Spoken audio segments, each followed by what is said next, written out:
매주 월요일 정치 현안을 품격 있게 토론하는 품격 토론 함께해 주시는 두 분 소개합니다.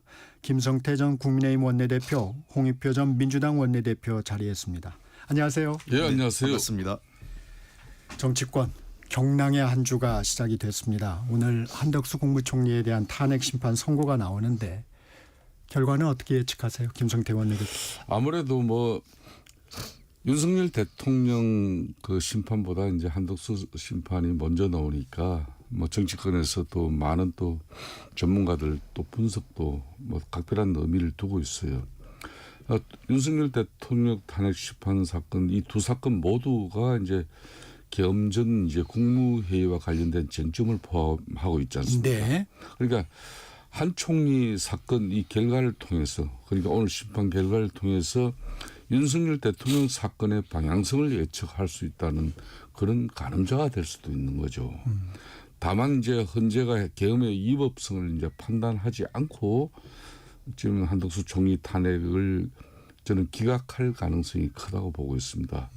그러니까 이제 헌재의 패를 갖다가 올 한덕수 총리 심판에서 윤석열 대통령 탄핵 심판의 그 가늠자가 될 패를 미리 좀 이렇게 간을 보게 해줄 건지 제가 조금 전에 말씀드린 것처럼 한덕수 총리의 이런 계엄의 위헌 위법성을 판단하지 않고 한 총리 탄핵 자체를 갖다가 지금 원래 5가지 요건 자체가 국회에서 탄핵 소추 의결하는 내용들이 보면은 이걸 국무총리직을 파면해서 대통령 권한 대행까지 하고 있는 사람을 파면할 정도로 그렇게 중하게 보기는 사실상 어려워요. 객관적으로. 네. 그렇기 때문에 이제 기각이라고 저는 보고 있습니다.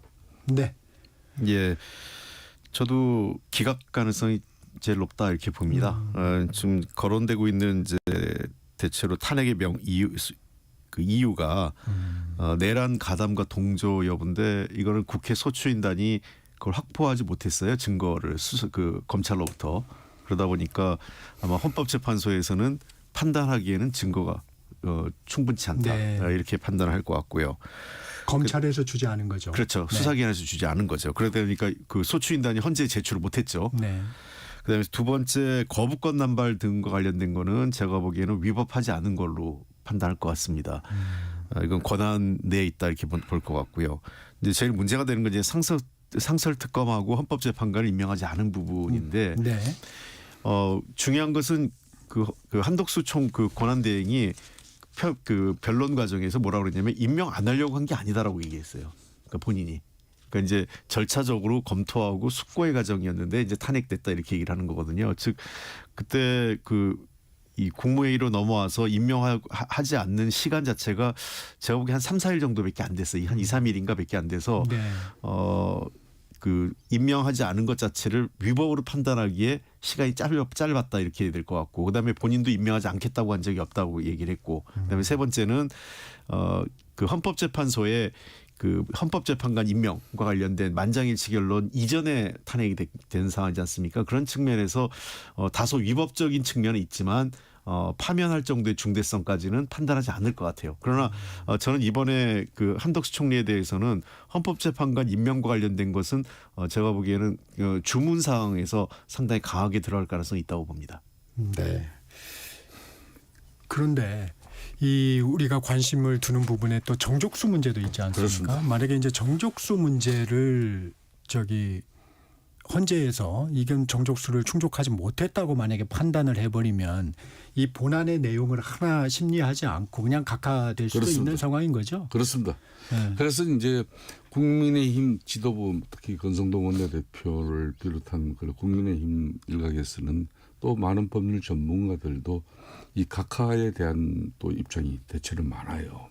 그러니까 좀 전에 하신 말씀처럼 지금 한덕수 국무총리는 총리직 자체를 가지고 파면을 당하는 어떤 그런 민주당 입장에서 판단할 때 그런 행위를 범한 게 아니거든요.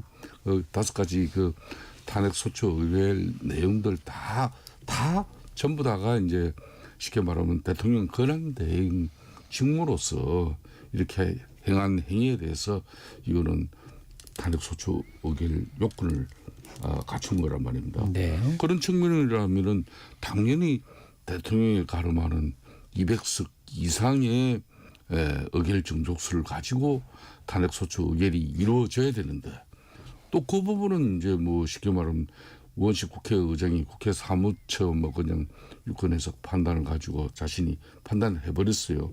즉 장관의 뭐 장관직에 한해서 가반으로 그냥 결정을 해버린 거 아닙니까? 그 부분에 대해서는 저도 이거는 상당히 그 문제가 많다고 봐요. 그렇기 때문에 헌재 입장에서 요 부분의 사례가 계속 앞으로 나올 수가 있기 때문에 이참에 헌재 이제 재판관들 입장에서는 평에서 어떤 내용이지 뭐 다 논의가 될지 모르지만 아마 이 부분에 대해서 명확한 판단이 이루어지면은 이거는 각하될 요인이 많다 이렇게 말씀드리고 싶습니다. 홍표 대표님 이 부분은 좀 어떻습니까? 제가 이 미국하고 한국 대통령제를 하는 나라의 차이점을 좀 설명드릴게요. 영화 혹시 그거 보셨어요? 데지네이트 서바이버라고 지정 생존자. 우리나라에서 영화 이제 드라마도 또 만들고 한국도 만들었죠. 그걸 동일하게 내용으로. 미국하고 한국의 이 대통령의 그 거리시, 그 유고나 거리시의 그게 다릅니다. 미국은요 승계입니다. 그러니까 예를 들면 부통령 또는 거기 영화 같은 경우에는 그 제일 말단의 승계가 뒤에 후순위에 있는 장관이 아예 그 남은 임기를 승계하게 되거든요. 미국 같은 경우는 그 재보궐선거가 없는 겁니다. 근데 반면에 한국은 바로 60일 이내에 재선거를 치릅니다. 그러니까 이 얘기 뭐냐면 한국은 미국 같은 경우는 권한부터 자격까지 다 승계가 되는 겁니다. 근데 우리나라 같은 경우에는 권한만 대행하는 거지. 그래서 권한 대행이죠. 동일 자격을 부여해 주는 게 아니에요. 헌법적으로. 그러니까 한덕수 총리는 그냥 총리인 겁니다. 임시적으로 대통령의 권한만 대행하는 거기 때문에 저는 헌법적이든 법률적으로도 그런 측면에서 탄핵의 요건은 왜냐하면 권한만 대행된 거지 자격은 국무총리지 대통령은 아닌 거예요. 그런 측면에서 151석이 맞다 이렇게 보고 그게 첫 번째 이유고 그다음에 두 번째는 설사 이 문제에 대해서 다툼의 여지가 있다 하더라도 과거에 국회에서의 어떤 절차 그러니까 예를 들면 국회가 이 어떤 절차적인 문제를 갖고 예를 들면 이제 소수당 주로 과거엔 야당이었죠. 소수당이 법원이나 또는 헌법재판소를 갔을 경우에 거의 대부분은 그 국회 내 절차는 입법부의 권한을 존중한다고 해서 판단하지 않았어요. 그러니까 그런 측면에서 저는 이 문제는 국민의힘의 요구사항에 대해 도리어 각하될 가능성이 높다 이렇게 보입니다. 이건 국회가 입법부가 판단한 내용이기 때문에 사법부나 헌법재판소가 판단할 내용이 아니라고 본다 이렇게 봅니다. 이것도 좀 궁금한데요. 윤석열 대통령 탄핵 심판을 최우선적으로 처리하겠다. 이런 헌재의 입장이 지금 조금 바뀌고 있어요. 그래서 한덕수 총리의 탄핵 심판 먼저 하게 된 배경은 좀 어떻게 보세요? 아무래도 첫 번째도 두 번째도 저는 국정 안정, 국정 혼란을 최소화시키는 측면. 그렇게 윤석열 대통령의 탄핵 심판이 뭐 이번 주가 될지 또 다음 주가 될지 언제 모르잖아요. 이거는 아무도 모르는 사안이지만은 지금 이제 특히 이 애교는 국가 간의 해결의 도구입니다. 이 국가 간의 관계는 상호 존중이 이제 기본이 되어야 하는 것인데 그런 측면에서 영원한 우방도 적도 없는 게 국제 관계예요. 특히 트럼프 대통령 취임하고 난 이후에 미국 대통령 같은 경우는 보통 취임하고 6개월 이내에 판단하는 그 각 국가들 간의 그 애교 정책 이런 분들이 그때 다 결정지으면은 그냥 그 대통령 임기 4년 동안 쭉 그대로 이어서 가버려요. 그러니까 미국 대통령 정권 초기 6개월에 각 국가들이 미국을 상대로 어떻게 애교를 펼쳐야 될 건지 대단히 중요한 거죠. 그런 측면에서 국정 혼란과 국정 공조에 대한 지금 대한민국의 문제는 우리가 상호 존중을 이야기하는 측면에서도 상당히 애로가 있어요. 왜냐하면은 이 상호 존중은 국가와 국민을 대표하는 리더십이 정상적으로 작동되고 안정된 상태를 말할 수 있는 거 아니겠습니까? 그런 측면에서 이제 특히 이제 뭐 지난번 미국 에너지부가 민간 국가를 또 한국을 집어넣고 이게 정상적으로 뭐 애교가 리더십이 또 정착돼 있고 뭐 그런다면은 이런 부분도 상호 간에 그래도 웬만큼 논의라도 하고 우리 미국 입장에서는 불가피하게 한국을 민간 국가로 할 수밖에 없습니다. 그런 양해를 구하더라도 구했겠죠. 그런데 그 혼란 시기라는 게 바로 그런 겁니다. 그래서 대미 전문가이고 또 통상교섭 본부장으로서 가장 대미 외교의 중심에 설 수 있는 그런 한덕수 총리의 직무 복귀를 통해 가지고 이제 또 두 번째 이제 국정 안정, 국정 공백을 최소화시킬 수 있다는 두 번째는 아무래도 이제 윤석열 대통령 헌재 심판에 대한 부분은 이거는 결정문 하나 쓰는 것도 저는 지난번 방송에서도 이야기했지만은 헌결 없는 결정문 정말 쉽지 않습니다.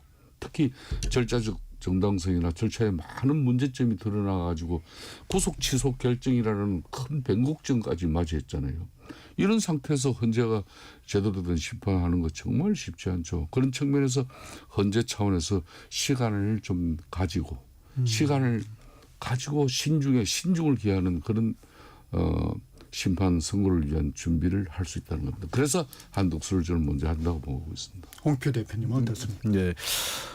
어쨌든 뭐 윤석열 대통령에 대한 탄핵 심판을 좀 빨리 해야 된다라는 얘기는 크게 보면 이제 두 가지 입장이 있었죠. 가장 중요한 것은 어쨌든 이 그 국정 최고 책임자의 공백이 장기화될 경우에 따르는 국민적 국가적 피해가 있기 때문에 이걸 좀 빨리 해야 된다. 그리고 두 번째는 윤 대통령 탄핵 여부가 좀 장기화되면서 그 헌법재판소의 그 평결 과정이 장기화되면서 네. 정치적 어떤 대립, 갈등 심화가 좀 더 커지고 있지 않습니까? 이런 측면에서 사실은 헌법재판소가 빨리 하는 게 더 좋았는데 그런 측면에서 매우 아쉽습니다. 다만 어쨌든 헌법재판소는 그 신속하게 해야 된다는 하나의 원칙이 있다면 최대한 공정하고 정확하게 해야 된다는 네. 또 다른 원칙이 그렇죠. 있기 때문에 네. 그런 측면에서 고민하고 평결 과정의 어떤 판단할 그 재판 그 최종적인 선고의 이 원고가 깔끔하고 그 어떤 그 논란의 여지가 없게 하기 위해서 계속 준비하고 있지 않냐 이렇게 보고 있고요. 이번에 이제 한덕수 국무총리 그 권한대행에 대한 지금 이 기각 그 판단 여부, 그러니까 이제 헌법재판소의 판단이 오늘 나올 텐데 제가 보기에 이게 워낙 사건 자체가 단순해서 그런 것 같습니다. 아까 제가 뭐 특별히 법률 전문가가 아닌데 이렇게 조목조목 그 본안에 대해서 네네, 설명드린 것처럼 그래서 변론도 이래만 하지 않았습니까? 네. 그렇기 때문에 결론이 빨리 났을 거고요. 그렇다면 이 문제에 대해서는 빨리 발표하는 게 그래도 국정에 1인자도 없는데 2인자를 빨리 채워주는 게 좋겠다. 이런 생각은 있고 다만 근데 한덕수 국무총리에 대해서 너무 과도한 기대는 저는 별 의미 없다고 생각해요. 뭐 마치 한덕수 권한대행이 오면 미국과의 관계에 대해서 크게 뭐가 있을 것 같다고 하는데 제가 보기에는 현직 대통령이 있다 하더라도 트럼프 대통령의 어떤 독주를 막기는 힘들 거고요. 그런 상황에서 이게 그 권한대행이 국무총리냐 경제부총리냐 이건 별 의미가 없다고 생각합니다. 지금 미국의 독주를 막기에는. 그리고 어차피 미국 입장에서는 제일 중요한 거는 윤석열 대통령의 탄핵 여부 에 관심이 있는 거지. 어차피 탄핵이 안 되면 윤 대통령이 복귀할 거고 탄핵이 되면 60일 이내에 다른 그 대선을 통해서 다른 대통령이 오는데 한덕수 권한대행하고 이 트럼프 대통령이 만나서 뭘 협의할 이유도 그다음에 그럴 필요성도 거의 없는 거죠. 최상목 대행 체제와 한덕수 대행 체제 크게 다를 게 없을 거다. 이제 외교적인 측면, 특히 대미 관계, 미국과의 관계에서는 큰 차이가 없습니다. 그렇지만요. 네. 박근혜 대통령 탄핵 이후에 당시 한교안 총리가 대행이 되고 난 이후에 가장 중점을 둔 것은 대미 외교였어요.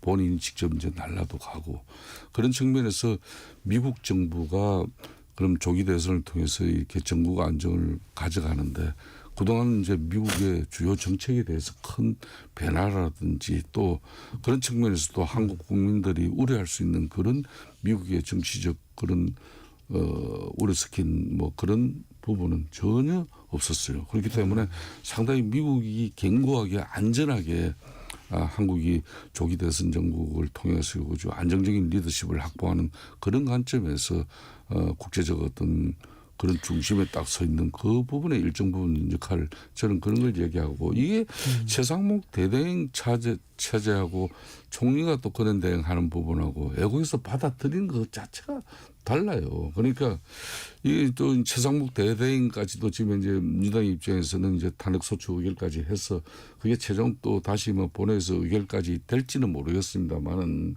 이거야말로 기네스북에 한국은 뭐 3년 만에 그냥 탄핵을 갖다 30번이나 국회에서 하는 그런 뭐 이 정치적 흑역사를 갖다가 전 세계 정치 교과서에 이거는 사례로도 아마 기네스북에 등록되고 그런 사례도 등록 그런 행위는 이제 하지 말아야 되는 거죠. 그런 측면에서 저는 하는 이야기입니다.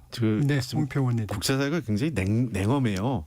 그러니까 우리는 뭐 국무총리하고 부총리가 격이 다른 것처럼 생각하는데 네. 외국에서는 별 차이 없습니다. 어차피 대통령도 아니고 권한대행이고 그리고 권한대행의 기간이 미국처럼 아예 아까 제가 말씀드렸잖아요. 권한이 승계돼 가지고 대통령직을 쭉 하는 사람이면 또 다른데 이것은 임시로 기껏해야 한 5, 60일 하고 많은 사람인데 더군다나 정권이 바뀌면 어떻게 될지 모르고 기억하시는지 모르겠지만 IMF 위기 당시에 97년도 위기 왔을 때 그때 사실 IMF 위기에 뒤에는 미국이 있었다는 걸 우리도 다 알고 있잖아요. 그 IMF 총재 깡드슈 총재가 뭘 요구했습니까? 차기 대선 후보에 동의서를 요구했잖아요. 현직 대통령이 아니라. 현직 대통령이 있는데도 현직 대통령은 필요 없고 다음 대통령 선거에 유력한 이해창 총재 그 당시 후보 한나라당 그다음에 민주당의 그 김대중 후보에 대해서 그 각서를 요청했어요. 굴욕적이었지만 그거 각서를 제출했던 겁니다. 그러니까 지금 뭐 만약 트럼프 대통령이 그 미국이 그런 그 국제사회가 그런데 뭐 저 그 권한대행이 누가 됐다 이거는 저 트럼프 대통령이나 그 미국 정부에는 안중에도 없는지요. 지금 김성태 대표님이 잠시 얘기를 했지만 홍익표 대표님도 전주에 좀 지켜봐야 될 것 같다 했는데 야 5당이 최상목 권한대행에 대한 탄핵안을 발의를 했습니다. 이 부분은 좀 어떻게 보세요?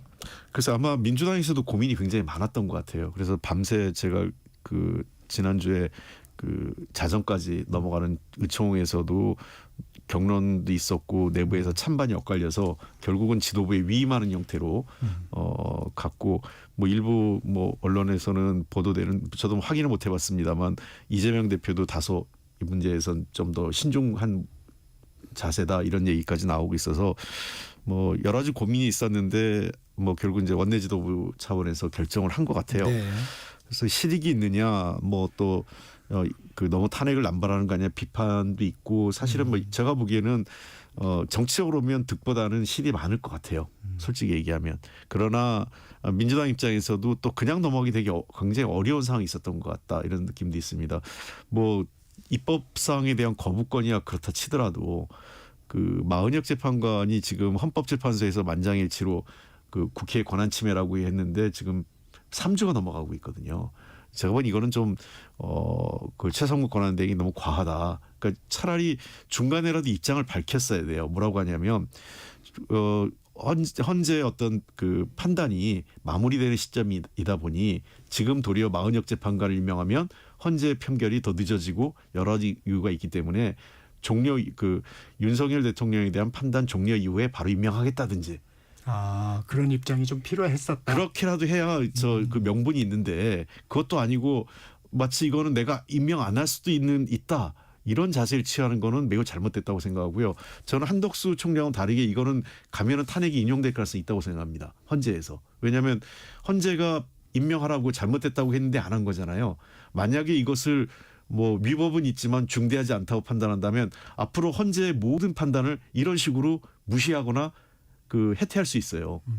그렇기 때문에 저는 저 최상목 권한대행의 그 판단 이 헌법재판소에서 탄핵 여부는 탄핵 인용 가능성이 훨씬 높다 이렇게 봅니다. 김성태 대표님, 네. 최상목 대행에 대한 탄핵안 발의는 좀 어떻게 보십니까? 그렇습니다. 그러니까 이제 제가 이런 표현은 좀 월요일 아침부터 약간 가다한 표현인지 모르겠습니다만 마약 중독이나 알코올 중독자가 왜 문제입니까? 약물과 술에 중독된 상태에 이 사회적 해악이라는 것은 얼마나 평범한 국민 생활이라든지 어떤 자유와 몸담고 있는 조직이나 회사, 단체, 사회에 엄청난 폐악을 끼치기 때문에 그런 중독이 위험하다는 그래서 사회에서 격리를 시키는 거죠. 그렇듯이 이 탄핵 남발 이것도 하나의 민주당이 그냥 야당이 제1당이 되고 많은 의석을 가지면은 저렇게 이제 행정부를 정상적인 어떤 견제 수단을 넘어서 가지고 국회 입법 기능이라는 게 그냥 탄핵 남발 행위를 통해서 이게 그냥 국정 혼란과 또 이제 입법부 간의 그런 대충들로서 국민적 불행을 야기시키는 그런 본질적 문제로 이게 탄핵이 이제 거론되면은 이거는 국민들도 우려할 수밖에 없는 거예요. 저는 그런 측면에서 좀 전에 홍익표 대표님 말씀처럼 이제 헌재에서 결정까지 내린 이제 40의 헌재 재판관 내정자에 대해서 임명을 아직까지 하지 않고 있는 이 부분에 대해서는 이제 민주당 입장에서 탄핵 사유는 이제 명확하게 될 수는 있을 거예요. 그렇지만 나머지 사안들은 되지 않아요. 그거 제가 볼 때. 그렇다고 해서 지금 이제 오늘 이제 이 한덕수 총리 이제 탄핵 심판 결과에 따라서 이제 뭐 다시 한덕수 총리가 총리직으로 복귀하고 대통령 그런 대행을 한다면은 그런 상태에서까지도 이 최상목 대행을 갖다가 또 탄핵을 갖다가 바로 갈 수 있겠냐 이런 판단을 해야 되는 거죠. 더 이상 대한민국의 정치가 이렇게 뭐 혼란을 가지고 국민들을 뿐만 아니라 그냥 전 세계적으로 이렇게 자꾸 정치가 너무 우습게 뭐 볼썽사나운 모습만 계속된다면은 이거는 대한민국의 불행이에요. 저는 국가의 국격이나 품격하고도 또 연관지어지는 겁니다. 제가 저도 김성태 대표님하고 같은 맥락에서 말씀을 드리면 이게 정치가 실종되니까 이런 상황이 남발하게 되는 건데요. 네. 과거에 이제 정부 여당은 야당이나 국민 여론이 나쁘면 예를 들면 해임 건의안이 통과가 되면 일부 수용을 합니다. 다는 아니더라도요. 예를 들면 10건이 해임 건의안이 통과되면 그중에 한 3분의 1이나 절반 정도는 수용을 하는 거고요. 또 국민 여론이 들끓으면 국민 여론을 수용하는 차원에서 우리나라가 대통령을 바꿀 수 없잖아요. 임기가 보장돼 있는 그런 측면에서 대통령 대신 장관이 책임지고 물러나는 거죠. 그러니까 이태원 참사나 그 해병대 장병 그 사망 사건 등등이 일어났을 때 윤석열 대통령의 표현이 저는 참 이게 문제가 있다고 보는 게 윤 대통령 때 뭐냐면 아니 위법한 게 없지 않습니까? 이렇게 얘기를 하세요. 위법한 게 없으면 잡혀가죠. 위법사항이 있으면. 위법사항 이전에 정치적 도의적 책임을 지고 장관이 사퇴하는 게 그동안의 그 일종의 정치권에서의 관행이에요. 뭐 정치인들이 저희들 국회의원들도 당직 맡거나 뭐 할 때 꼭 법적으로 문제가 있어서 하는 게 아니라 도의적 책임을 지고 물러나는 게 있잖아요. 그게 당을 위해서 좀 그 당에 좀 도움이 되거나 국민적 여론이 들끓을 때 그런 책임을 지는 거거든요. 근데 그런 판단들을 조금은 좀 하고 그렇게 해야 정치가 복원되는 거죠. 법으로 문제가 있다 없다를 따지면 법에 문제 있으면 검찰을 수사기관에 잡혀가서 조사받고 기소되는 게 맞는 거고 그 이전에 스스로 사퇴하거나 사임하는 것은 정치적 책임을 좀 지는 그런 모습이 좀 있어야 됩니다. 그런데 저희가 좀 궁금했던 부분이 헌재에서 한덕수 총리에 대한 탄핵 심판 선고일을 발표한 뒤에 탄핵안 발의가 이루어졌어요. 그러면 한덕수 총리가 직무에 복귀하더라도 경제부총리로 오는 최상목 그 경제부총리에 대한 탄핵을 진행하겠다는 건지 이런 부분도 좀 궁금하더라고요. 그 문제는 좀 더 상황을 좀 봐야 될 것 같아요. 앞으로 오늘 변수는 아직 이제 본회의는 좀 뒤에 있고 먼저 오늘 한덕수 그 총리에 대한 그 탄핵 여부가 결론이 나지 않겠습니까? 그게 이제 첫 번째고요. 그다음에 두 번째 여러 가지 이제 이후에 정책 상황 등등을 감안하면 그리고 제가 알기에는 아직까지 우원식 국회의장이 이 문제에 대해서는 확실한 입장을 주진 않은 것 같아요. 왜냐하면 그러려면 본회의를 바로 또 붙여서 열어줘야 되거든요. 72시간 내에 그 탄핵안이 표결을 돼야 되기 때문에 그러니까 국회 본회의에 보고된 이후 72시간 내에 표결이거든요. 그러면은 국회의장이 그 본회의를 열어주지 않으면 어려움이 있기 때문에 아직 제가 듣기에는 국회의장도 이 문제에 대해서는 확실하게 그 탄핵안 처리에 협조하겠다 이런 입장을 정한 상태는 아닌 걸로 알고 있습니다. 이 경제부총리에 대한 탄핵을 할 수는 있는 건가요? 예를 할 수 들면 있죠. 지금 이제 권한대행이었을 때에 지금 항목하고 해서 그 부분은 가능한 부분인가요? 이제 경제부총리로 복귀가 돼버리면은 네. 만일 기각 오늘 상황을 이제 가정해서요. 오늘 한덕수 총리가 대통령 직무 대행으로 이제 복귀가 돼버리면은 대통령 직무 대행 상태에서의 행한 행위를 가지고 지금 민주당의 네. 입장에서는 탄핵 사유를 만드는 거 아니겠습니까? 네. 그렇기 때문에 이제 경제부총리 즉 장관으로 다시 원직을 복귀하고 난 다음에는 지금 대통령직 때 행한 원인 사유가 소멸된다고 봐야 되겠죠. 그런 상태로 장관직으로 복귀한 사람한테 네 그냥 대통령 직무대행실에 이게 왜 마은액 재판관 임명하지 않았어? 그건 잘못이야. 이거는 이거대로 당신이 헌재에서 앞으로 탄핵이 돼야 돼. 이렇게 민주당이 정치적인 결정을 할까요? 제가 누누이 이야기하지만은 헌재 자체도 그냥 이게 뭐 행령을 정하고 뭐 범죄 행위에 대해서 어떤 판단을 하는 게 아니에요. 국회에서 탄핵 소추 의결한 그 내용은 이 사람의 직을 파면한다는 징계거든요. 징계 요구인데 그게 맞냐 틀리냐를 판단하는 건데 그 국회 탄핵 소추 의결도 이거는 정치행위란 말입니다.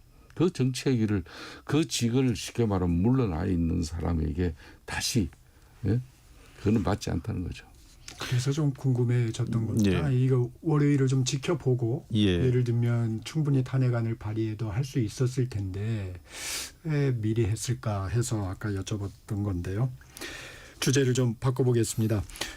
윤 대통령 탄핵 심판 선고일이 초미의 관심사입니다. 헌재만이 알고 있겠지만 늦어도 언제까지는 마무리해야 될 것이다. 좀 이런 바람을 좀 들어보겠습니다. 일단은 뭐 누구라도 확실히 알 수 있는 건 4월 18일 전에는 결론이 나겠죠. 그걸 넘기진 않을 건데 아까도 제가 저 처음 모두에 말씀드렸던 것처럼 그 두 가지 이유, 그러니까 사회적 갈등이 자꾸 확대되고 그다음에 그 국가적 손실, 국민적 피해가 늘어나고 있기 때문에 그래서 헌재가 정확하고 공정한 것도 필요하지만 신속하게 해야 되는 것도 매우 중요한 판단 기준이어야 된다 이렇게 말씀을 드렸거든요. 그런 측면에서는 당초 많은 사람들이 예상했던 것보다는 상당히 늦어지고 있는 건 사실입니다.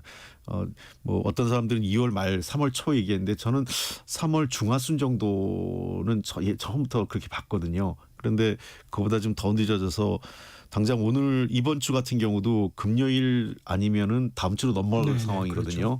그렇죠. 여러 가지 그 날짜의 이런 네. 그 가변성을 본다면 그래서 금요일 날 할지 어떨지 이것도 지금 어떤 불확실한 상황인 것 같아요. 그런 측면에서 헌법재판소가 저는 이번 주 중에는 그 입장은 좀 얘기를 해줘야 될 것 같아요. 뭐냐면 기일을 정하지 못한다면 언제쯤 하고 지금 헌재 사항이 어느 정도의 지금 논의가 이루어지고 있다. 그러니까 결론 뭐 어떤 걸 예측할 수 있게 하는 게 아니라 어느 단계고 어느 정도 논의가 이루어지고 있다라는 정도는 한 번은 국민들의 알 권리 그리고 지금 현재 헌법재판소에 대한 여러 가지 불신이 높아지고 있는 상황이기 때문에 한 번 정도는 진행 상황에 대한 그리고 그 기일이 어느 정도쯤 예상된다는 거에 대해서 언론 브리핑을 한번 해줄 필요성이 있다고 생각합니다.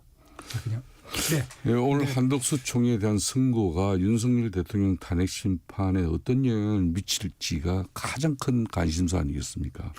저도 대표님 그런 말씀을 예. 3부에서 좀 그렇게 들어보도록 하시죠. 하겠습니다. 예, 예. 네, 전격기사 2부 여기서 잠시 마치고요.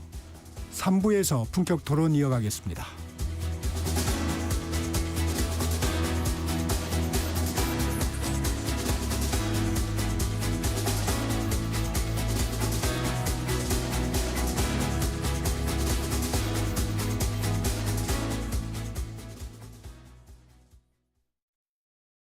잠시 후 8시 반부터 일부 지역국에서는 해당 지역 방송을 보내드립니다.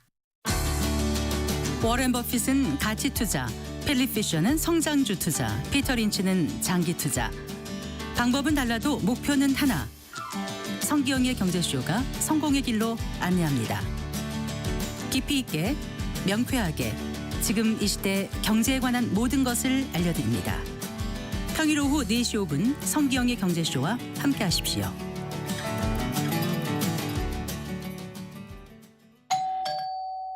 편지 왔습니다. 퇴근길 지친 당신에게 힘이 되는 뉴스를 전해드립니다. 매일 저녁 5시 5분 당신과 함께 읽는 세상 이야기 KBS 1라디오 뉴스레터 K. 지금 시각은 8시 30분입니다. KBS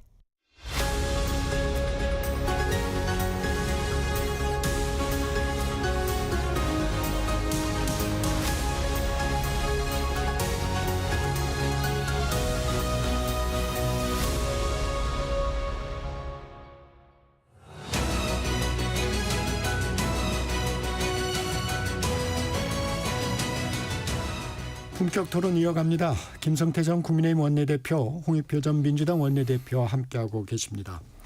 네, 윤 대통령 탄핵 선고 시점에 대한 질문인데요. 김성태 대표님. 그러니까 좀 전에 말씀드렸듯이 오늘 한덕수 총리에 대한 선고가 윤석열 대통령 탄핵 심판에 어떤 영향을 미칠지 그게 가장 큰 관심사잖아요. 그죠?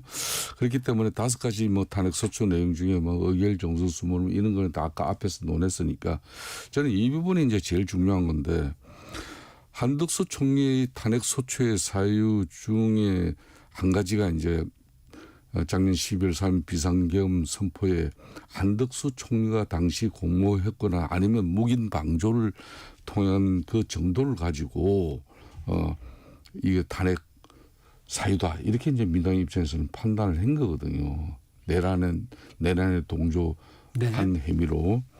그러면 현재에서는 한덕수 총리에 대한 이 탄핵 심판 그 결정문을 작성할 때 12월 3일 한덕수 총리가 과연 묵인 방조 내지는 함께 했느냐 이 부분에 대한 판단을 내야 되겠죠.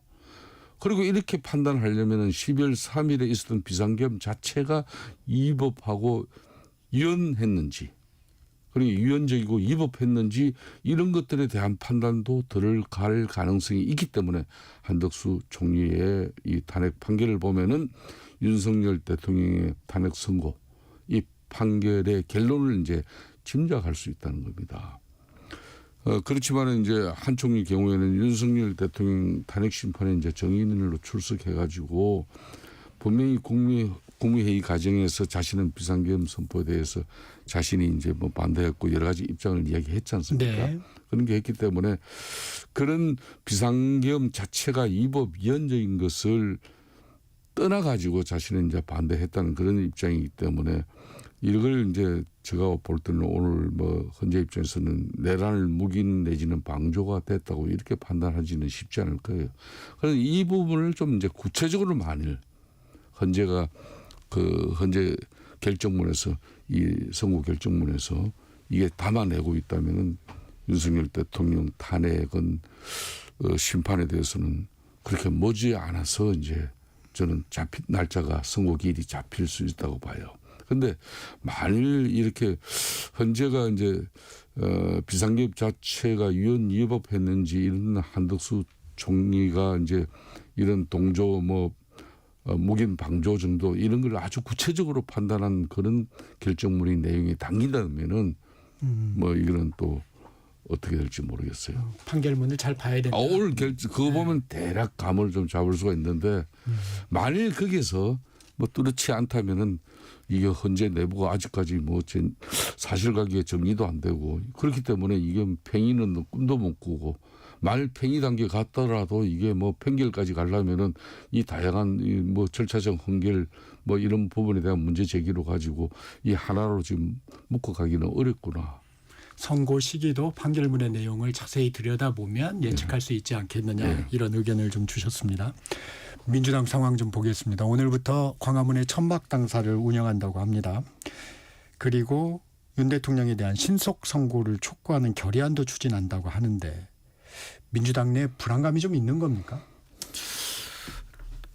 글쎄요. 그러니까 뭐 제가 그 의원님들 개개인의 이제 뭐 심리 분석까지 할 수 있는 건 아닌데 저는 지금 헌법재판소의 결론에 대한 어떤 그것이 뭐 잘못될 거다, 기각이나 각하될 거다 이런 불안감은 크지 않다고 생각합니다. 여전히 그 인용 가능성, 만장일치로 인용될 가능성에 대한 어떤 그 믿음 같은 것은 좀 확고하게 있는 것 같고요. 다만 더 큰 거는 아까도 말씀드린 것처럼 그 헌재 판단이 지금 지연되면서 그 국가적 분열이나 국민적 어떤 갈등이 너무 심화되고 있어서 이에 대해서는 저는 당연히 국회도 그렇고 다음에 그 누가 어떤 정부가 들었든 간에 다음 정부에도 상당한 정치적 부담이 될 거로 생각합니다. 그런 차원에서 지금 민주당 내 어떤 이거에 대한 우려가 커지고 있고, 그리고 두 번째 윤석열 대통령 구속 취소 결정이 났었잖아요. 3월 초에. 그 이후에 그 민주당 당원이나 지지층에서 불안감이 좀 높아진 건 사실이에요. 도리어 그쪽에서 이거 잘못되는 거 아니냐. 그래서 지지층에서. 예, 그렇기 네. 때문에 그런 지지층들의 불안감을 그러니까 그 불안감이 도리어 이제 그럼 민주당은 뭐 하냐 이런 불만으로도 이제 쏟아졌기 때문에 민주당이 그 최선을 다하고 있다. 그리고 그 당원과 지지자들과 함께하고 있다. 이런 모습을 보여주는 것이 중요한 것 아닌가. 그런 차원에서 최근에 광장에도 좀 더 적극적으로 결합하고 있고 또 광화문에 지금 천막 당사까지 하고 하는 이유는 그런 차원이라고 저는 보고 있습니다. 김성태 대표님, 그 국민의힘에서는 기각 각하 가능성 좀 높아지는 분위기인가요? 뭐 실질적으로 제가 한 보름 전까지만 하더라도 이게 이제 뭐 정가훈 목사 뭐 집회라든지 또 세이브 코리아 집회에서의 뭐 연단에 오른 국민의힘 몇몇 뭐 정치 인사들의 그런 입장과 대다수의 의원들의 입장은 좀 뭐 차이가 있다 이런 분위기가 일부 읽을 수는 있었지만은 요 근래는 제가 볼 때는 특히 각하 이 분위기가 상당수 이제 확산되어 있어요. 그렇기 때문에 지금 현재 이 윤석열 대통령에 대한 탄핵 심판 이 자체가 이제 지연되고 있으니까 가장 지금 현재 조급하고 하급한 건 민주당이 아니라 사실상 이재명 대표죠. 이재명 대표는 조급하고 하급한 그 내용이 발상 불안에서 이제 비롯된 거거든요. 본인은 이제 사법 리스크 초시계는 착각착각 가고 있지 않습니까? 그런 측면에서 지금 이제 대법의 공직선거법 판결 그 원칙은 633 원칙인데 그러면 이번 3월 26일 날 수요일 날 이제 공직선거법 항소심 결과 나오면은 그럼 2달 후에는 그럼 대법에서도 말 유죄가 될 그대로 1심과 별반 차이가 없을 때 물론 경우를 해당합니다만은 말 대법도 그럼 2달 이후에 결과를 내야 되잖아요. 그러면 더 이상 이게 이제 헌재 심판 자체가 이렇게 지연되고 나면은 잘못되면은 민주당 입장에서는 이게 1심과 별반 차이가 없는 그런 징역형의 뭐 행령이 계속 유지가 돼가지고 피선거권이 박탈되는 그런 내용이 나온다면은 민주당은 그러면 말 윤석열 대통령이 민주당이 뜻대로 바른 대로 뭐 탄핵이 인용되어져 가지고 조기 대선에 어떤 판이 열렸다 하더라도 그러면 대법에서 그런 것, 이 대선을 치르는 과정 속에서 대법이 그러면은 이 대법의 공직선거법 633 원칙에서 3개월 이내에 그럼 선고해야 되는 부분을 이걸 갖다 대선 끝날 때까지 마냥 늦춰야 되냐고요. 그런 측면에서 지금 이재명 대표는 상당히 1분 1초가 지금 시간이 급한 거예요. 그렇기 때문에 지금 오늘부터 이제 민주당은 이제 천막 당사를 운영해서 본인들이 탄핵 소추를 갖다 국회에서 압도적으로 의결을 한 사람이 느긋하게 헌재가 좀 제대로 된 수기의 수기를 통해 가지고 정말 신중한 판단이 그리고 결정문에서도 하나의 흠결 없는 그런 결정문을 통해 가지고 역사에 길이 남는 그 판단이 될 수 있도록 해야 사회적 혼란과 심판 이후의 갈등 그런 대립이 최소화 될 수 있는 건데 그 시간 가지지 말고 계속 지금 이제 빨리 조기 심판해라. 심판 헌재에서 지금 판단 안 하고 있으니까 광화문에 이제 천막 당사 이제 쳐가지고 계속 헌재를 압박하는 이런 정책에는 고도의 이제 쉽게 말하면 이재명 대표의 정치적 불안에서 비롯된 그런 마지막 이제 어찌 보면은 뭐 민주당의 최악의 지금 어떤 선택이 나오는 겁니다 지금. 홍표 대표님 뭐 표현하실 내용 있으세요? 뭐 갑자기 또 이재명 대표 얘기가 나오니까 자연스럽게 그냥 이재명 대표 얘기로 좀 가게 될 것 같네요. 네. 26일 날 지금 2심 재판이 있는데 네. 뭐 이 대표의 마음속에야 뭐 당연히 그 헌법재판소 판결이 빨리 나오고 대선이 빨리 치러지면 좋겠죠. 그거를 뭐 부인할 이유는 없다 생각을 하고 다만 그렇다고 뭐 너무 이것 때문에 불안해서 뭐 민주당이 천막당사를 쳤다 이런 거는 너무 이제 확대 해석하는 것 같습니다. 우선 민주당 내에서 그 내일 모레 있을 2심 재판에 대해서는 기대와 우려가 교차하고 있는 것 같아요. 네. 그러니까 1심에서 워낙 중형이 나왔기 때문에 2심에서도 이게 그 100만 원 이하나 무죄가 나오기가 쉽지 않다라는 우려도 하나 있고요. 그다음에 도리어 이제 변호인단이나 또는 법조 출신 의원들 네. 입장에서는 괜찮다. 2심에서는 잘 나올 거다 이렇게 얘기하는 사람들이 있더라고요. 대개 이 얘기를 보면 일단은 이 지금 다퉈지는 항목이 한 3건인데 김문기 씨를 아느냐 모르느냐 문제는 지난 1심에서도 무죄로 네. 나왔어요. 그건 인지의 문제였기 네. 때문에. 그리고 두 번째가 이제 유죄 판결 받은 게 그 사진을 조작해서 골프 친 것처럼 했다. 그러니까 이제 그 얘기는 사실은 이게 조금 그 뉘앙스가 사진이 약간 조작된 건 맞죠. 한 10명 가까이 찍은 사진에 4명만 딱 하면서 이재명 대표는 이거 무슨 골프 직후에 골프 찍은 장에서 찍은 사진처럼 했다라는 거는 이 잘 모른다라는 걸 강조한 건데 골프를 친 거를 허위로 얘기했다고 해서 한 거기 때문에 그 당시 핵심은 골프를 쳤냐 안 쳤냐가 아니라 김문기 씨를 잘 아냐 모르느냐가 핵심이었던 그 사진이었기 때문에 이 문제에 대해서는 변호인단은 1심 재판부가 과하게 해석을 했다 이렇게 보고요. 이제 세 번째가 이제 제일 문제가 되는 겁니다. 그렇죠. 사실은 백현동 관련해서 국토부 협박이 있었냐는 건데 네. 이 문제는 이재명 대표도 자기가 표현이 좀 과했다라는 얘기를 하는 거고 그다음에 근데 이제 하나 다른 거는 다른 사건 백현동과 관련된 다른 사건에서는 어쨌든 성남시에 대한 로비가 잘 작동을 해서 4단계 종상이 이루어졌다고 이미 확정 판결이 났어요. 그런 측면에서는 이재명 대표한테 약간 부담스러운 내용은 맞는데 저는 이거는 법리 논쟁은 충분히 가능하다고 생각해요. 지금 우리 이재명 대표의 변호인단 측에서 얘기하는 것은 이재명 대표가 당시 경기도지사 자격으로 국정조사 자리에서 국정감사 자리에서 질의응답까지 얘기를 한 거거든요. 그러면 만약에 허위가 있었다 하더라도 국회 증언 및 감정에 따른 법에 의해서 기소되고 그 증언 위증 여부를 판단해야 되는 거거든요. 근데 이거를 공직선거법으로 간 거는 저는 법리적 의혹은 좀 문제가 있다고 생각해요. 우리 김성태 의원님도 원내대표 하셨으니까 알지만 국회에서 그 청문회나 또는 국정감사에서 그 허위로 얘기하면 국회 증언감정에 따른 법에 따라서 위증죄로 고발되잖아요. 그러니까 이거를 공직선거법으로 가는 것은 제가 보기에는 이 공직선거법을 적용한 것은 좀 문제가 있다. 기소 단계에서 검찰의 법리가 잘못된 것 같지 아닌가 이렇게 생각을 합니다. 그런 측면에서 저는 2심에서는 1심과는 좀 다른 결론이 나올 가능성도 높지 않느냐 이렇게 보고 있습니다. 이 내용에 대한 부분들을 조목조목 좀 지적해 주셨는데 김성태 대표님 이게 1심과 같은 형량 그런 유죄가 나왔을 경우에 민주당 내 플랜 B 뭐 이런 부분들이 좀 생겨날 수 있을까요? 민주당이 정상적인 정당이고 지금까지 대한민국이 지금 양당 체제로 올해가 현재 대한민국 강복 80주년이고 헌적 지금 76년째인데 예?